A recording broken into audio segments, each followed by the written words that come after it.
आप देख रहे हैं के न्यूज इंडिया। इस खास पेशकश में मैं दीपिका आपके साथ शुरुआत करें इन खबरों की। संजय राय को उम्र कैद। आरजीकर मेडिकल कॉलेज एवं अस्पताल की ट्रेनी महिला डॉक्टर के साथ रेप हत्या के मामले में दोषी संजय राय को कोर्ट ने सजा सुना दी है। कोलकाता की एक विशेष अदालत ने संजय राय को उम्र कैद की सजा सुनाई है। कोर्ट से दोषी संजय राय पर 50,000 का जुर्माना भी लगाया गया है। साथ ही कोर्ट ने मृतिका के परिजनों को 17 लाख का मुआवजा देने का फैसला सुनाया है। कोर्ट ने इस केस को रेयर ऑफ द रेयरेस्ट नहीं माना है। कोर्ट में पीड़िता के माता पिता ने कहा है कि हमें कोई मुआवजा नहीं चाहिए।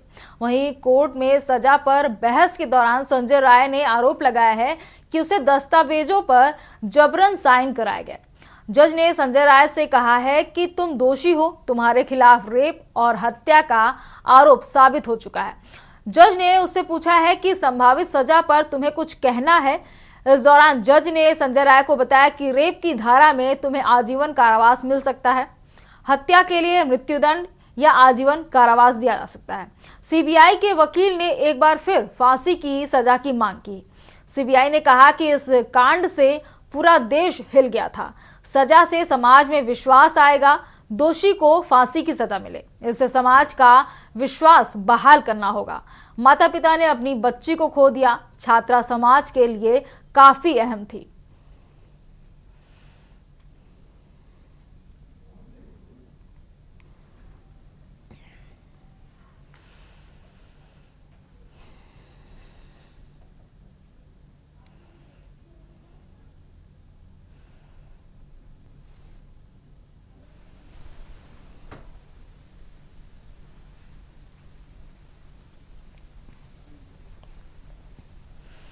बात हम कोलकाता के आरजीकर हॉस्पिटल की कर रहे हैं, जब मामला तूल पकड़ लिया था। एक डॉक्टर महिला की निर्मम तरीके से हत्या कर दी गई थी रेप के बाद। उस मामले में आज कोर्ट ने सजा सुना दी है। उम्र कैद की सजा सुनाई है संजय राय को।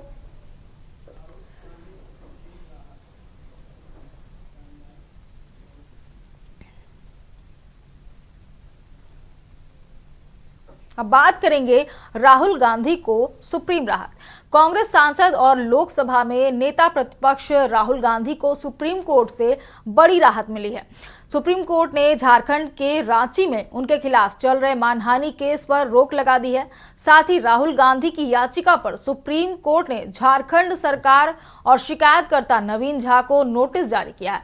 अब इस मामले की अगली सुनवाई 6 हफ्ते बाद होगी। यह मामला साल 2019 से जुड़ा हुआ है, जब राहुल गांधी ने भाजपा के तत्कालीन अध्यक्ष अमित शाह के बारे में एक विवादित बयान दिया था। राहुल गांधी ने आरोप लगाया था कि भाजपा एक हत्यारे को पार्टी का राष्ट्रीय अध्यक्ष बना सकती है। इसके बाद भाजपा कार्यकर्ता नवीन झा ने रांची की अदालत में राहुल गांधी के खिलाफ मानहानि का मुकदमा दायर किया था।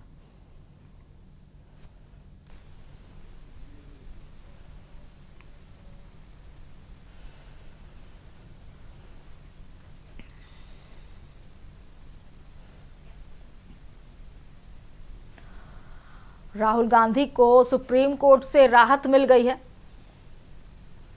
2019 का ये मामला बताया जा रहा है, जब राहुल गांधी ने अमित शाह पर विवादित बयान दे दिया था कि एक हत्यारे को अध्यक्ष का पद दिया जा रहा है। भाजपा ने एक हत्यारे को अध्यक्ष का पद दे दिया है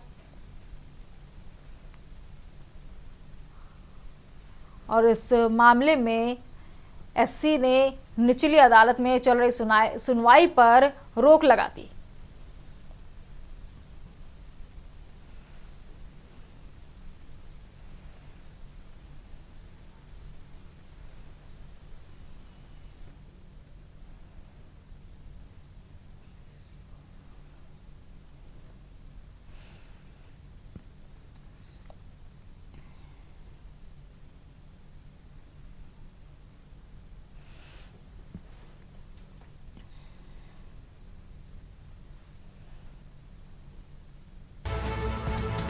गृह मंत्री अमित शाह पर किए गए टिप्पणी पर फिलहाल एससी ने रोक लगा दी है। राहुल गांधी ने विवादित बयान दिया था गृह मंत्री के खिलाफ।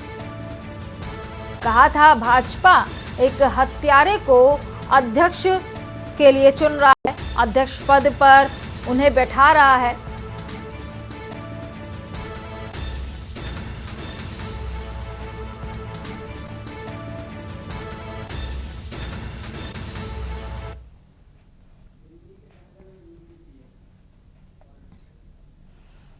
चलिए अब बात करते हैं दिल्ली के दंगल में यूपी सीएम। दिल्ली के चुनाव में सीएम योगी आदित्यनाथ के एंट्री हो गई है। सीएम योगी 23 जनवरी से दिल्ली में चुनावी रैली को संबोधित करने जा रहे हैं।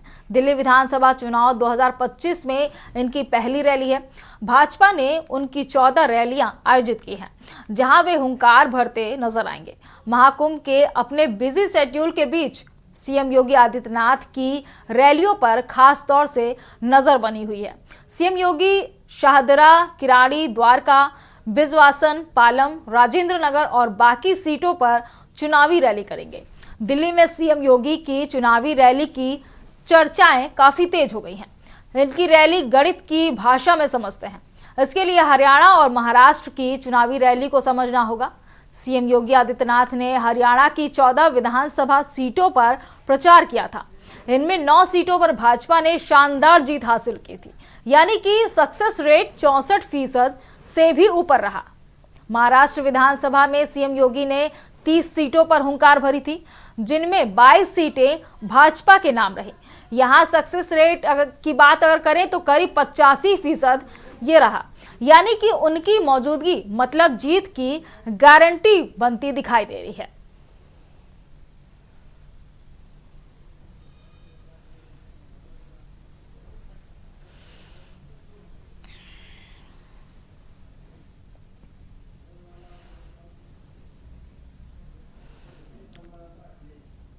इसी खबर पर ज्यादा जानकारी के लिए हमारे विशेष संवाददाता अखिलेश सिंह जुड़ चुके हैं। अखिलेश जी, जैसा कि सीएम योगी आदित्यनाथ अब दिल्ली के चुनावी रैली में की रैलियां उनकी शुरू होने जा रही हैं, 14 रैलियां बैक टू बैक लगे हुए हैं, तो इसे क्या समझा जाए? जैसे कि महाराष्ट्र विधानसभा में योगी ने 30 सीटों पर हुंकार भरी थी, जिनमें 22 सीटें भाजपा के झोली में, तो क्या इसको उसी एंगल पे देखा जा रहा है कि जीत योगी दिला सकते हैं?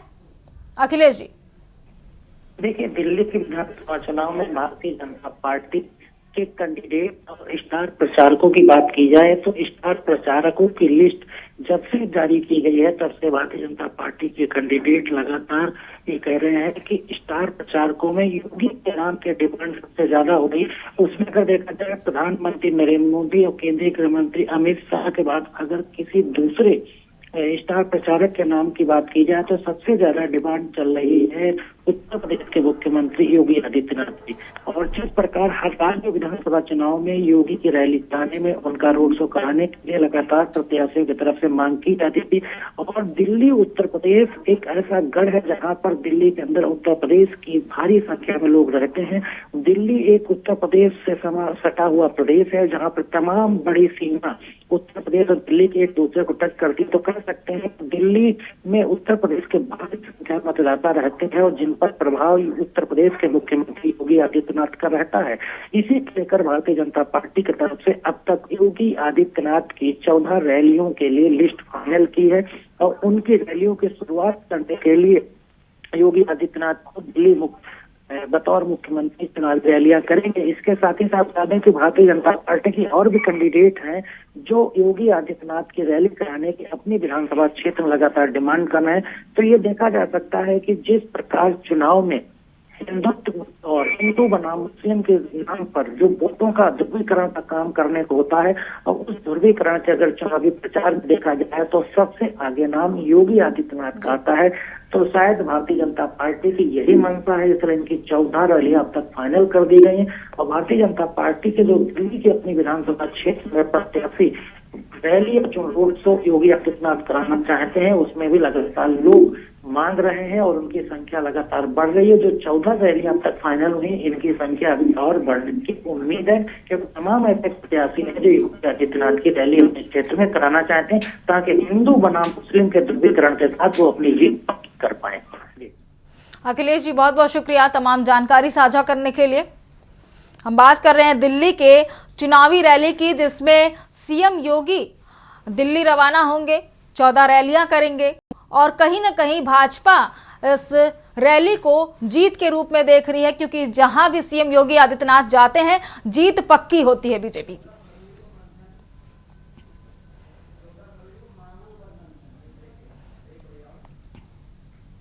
चौदह फरवरी को मांगों पर मंथन, लेकिन एक छोटे से ब्रेक के बाद। आप देख रहे हैं के न्यूज, खबरों का सारथी।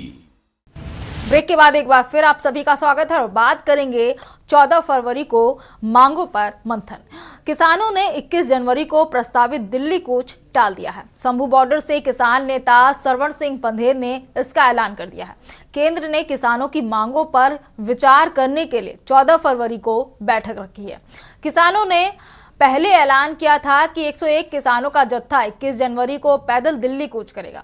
वहीं केंद्र की तरफ से एमएसपी की कानूनी गारंटी समेत अन्य मांगों पर बातचीत का न्योता मिलने के बाद किसान नेता जगजीत सिंह डल्लेवाल ने अनशन के 55वें दिन यानी रविवार को डॉक्टरी सहायता ली। हालांकि उन्होंने अनशन खत्म करने से इनकार कर दिया है। उन्होंने कहा है कि जब तक एमएसपी का गारंटी कानून नहीं बनेगा तब तक वे अन्न ग्रहण नहीं करेंगे। वहीं उनके समर्थन में अनशन पर बैठे 122 किसानों को जूस पिलाकर उनका अनशन तोड़वाया गया।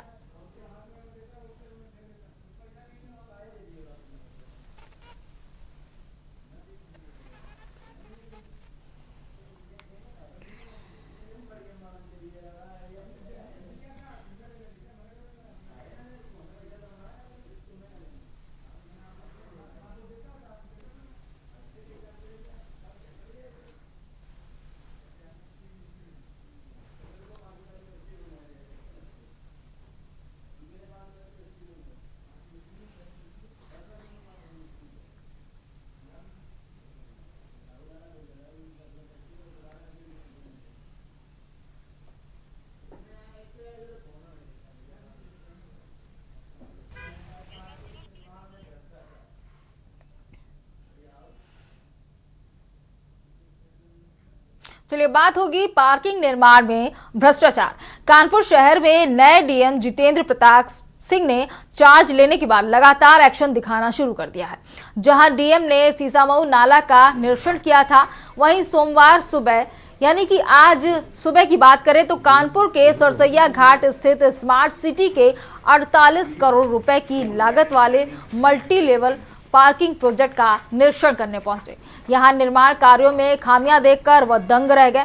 उन्होंने निरीक्षण में पाया है कि पार्किंग के लिए जो भी बीम कास्ट का काम किया गया उसे सही से न तो तैयार किया गया है और न ही रिपेयर किया गया है। वहीं डीएम ने खुद देखा है कि बीम तैयार करने के दौरान प्लास्टिक की बोरी दीवारों में चुनवा दी गई।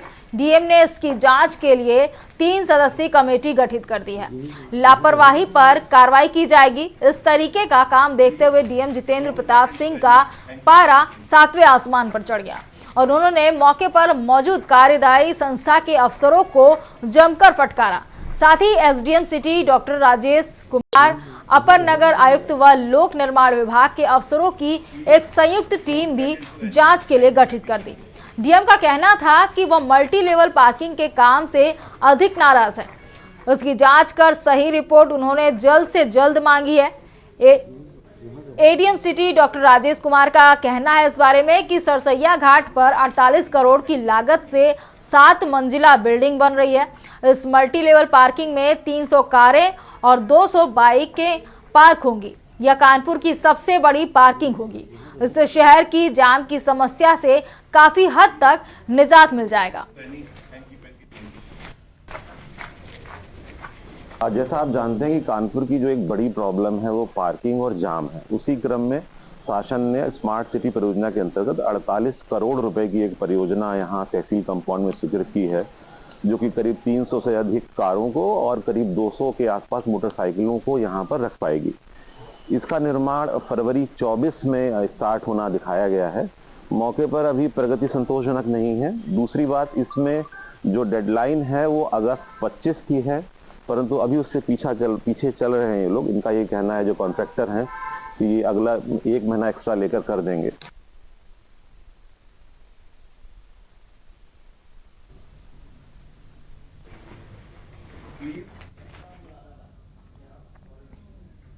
अब बात करते हैं गैंग्स ऑफ मुरादाबाद। कटघर थाना क्षेत्र में सिरसा इनायतपुर उर्फ दौड़भाग गांव के रहने वाले चांद बाबू और अफसर अली में पुराने किसी मुकदमे को लेकर रंजिश चली आ रही थी। दोनों के घर भी आमने सामने हैं। पुराने मुकदमे में फैसला करने के लिए एक पक्ष पर दबाव बनाया जा रहा था। इसी बात को लेकर रविवार की शाम दोनों पक्ष आमने सामने आ गए। दोनों तरफ से घरों की छत से पथराव शुरू हो गया। चांद बाबू और अफसर अली के घर पर पथराव और तमंचे से करीब 5 राउंड फायरिंग की गई। इस घटना का पूरा वीडियो किसी ने बना लिया। वीडियो में कुछ युवक बेखौफ होकर अपनी छत से फायरिंग कर रहे हैं। फायरिंग में अफसर अली का बेटा सलीम घायल हो गया। पुलिस ने घायल सलीम को जिला अस्पताल में भर्ती कराया है। पुलिस ने घटना के बारे में गांव के लोगों से पूछताछ की। इस मामले में 10 नामजद और 1 अज्ञात के खिलाफ मुकदमा दर्ज कर लिया गया है। थाना प्रभारी संजय कुमार के मुताबिक ग्राम सिरसा इनायतपुर उर्फ दौड़भाग में पूर्व में शमीना पत्नी सफिया द्वारा लिखाए गए मुकदमे में जेल में बंद शाइम के मामले में फैसले को लेकर दोनों पक्षों में लड़ाई झगड़ा हो रहा है। दोनों पक्षों के बीच फायरिंग व पत्थरबाजी हो गई। गांव के लोगों ने अपने अपने घरों व दुकानों के दरवाजे बंद कर लिए। इस मामले में 11 लोगों नाजिल, फरमान, साजिम, अरमान अली, सलमान, अरबाज, समीर, गामा, चांद, शाने आलम, सुभान अली रेवड़ी और 1 अज्ञात के खिलाफ मुकदमा दर्ज कर लिया गया है। आरोपियों की गिरफ्तारी के लिए टीमें भी बनाई गई हैं।